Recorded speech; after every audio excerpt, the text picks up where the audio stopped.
जय श्रीराम.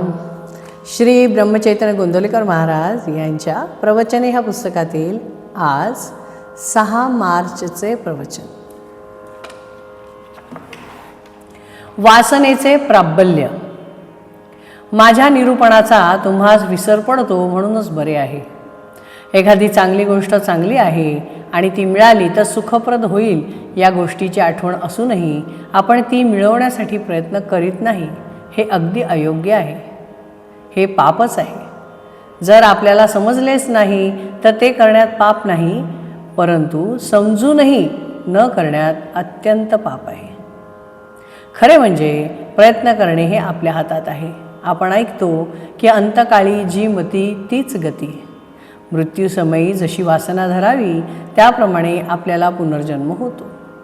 जेव्हा वासनेतच आपला जन्म आणि वासनेतच आपला अंत असे असताना तिला दूर कसे करता येईल? एखादा मनुष्य काळा असेल तर त्याला आपले काळेपण काही घालवता येत नाही. त्याचप्रमाणे वासना असणे हा मनुष्याचा एक सहज गुण आहे, तो त्याला पालटता येत नाही. तर मग आम्हाला वासनेतून कधीच मुक्त होता येणार नाही का? मनुष्याच्या ठिकाणी इतर प्राणीमात्रांपेक्षा जर काही वेगळे असेल तर ते चांगले वाईट काय आहे हे कळण्याची बुद्धी.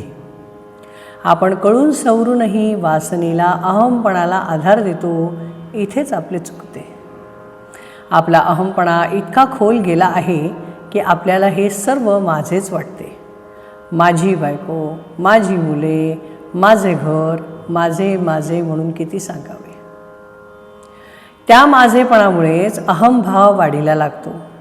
सर्व काही आपल्या मनाजोगते आपल्याला सुख देणारे हवेसे वाटू लागते आणि दुःख अगदी नकोसे वाटू लागते. अर्थात जगात कोणालाच नुसते सुख मिळत नाही. असे असूनही अहमपणाला बळी पडून सुखाच्या लालचीने मनुष्य मरेपर्यंत बरी वाईट कृत्ये करीत असतो आणि त्याप्रमाणे त्याची वासना बनत जाते. वासना म्हणजे अभिमान, म्हणजेच मीपणा. अशा रीतीने अहमपणा जर वासनेचे मूळ अधिष्ठान आहे तर तो नको का घालवायला? खरोखरच मनुष्याचा अहमपणा इतका खोल मुरलेला आहे की त्याचे निर्मूलन करायला तसेच सूक्ष्म अस्त्र पाहिजे. आणि नामा इतके प्रभावी आणि सूक्ष्म अस्त्र दुसरे कोणतेच नाही. ते परमेश्वराच्या अगदी जवळचे आहे, परंतु एवढे असूनही आपण ते आवडीने निष्ठेने घेत नाही. आम्हाला सर्व काही समजते, परंतु नामस्मरण करण्याचा आळस आपल्यात भरलेला आहे. भगवंत करता आहे असे अनुसंधान जो रात्रंदिवस ठेवील त्याचाच अहंकार जाईल, हे ध्यानात ठेवून आपण भगवंताचे नाम घ्यावे. मनाने भगवंताचे होणे हे भक्तीचे मर्म आहे. आपल्याला जे पाहिजे ते त्याच्याजवळ मागावे.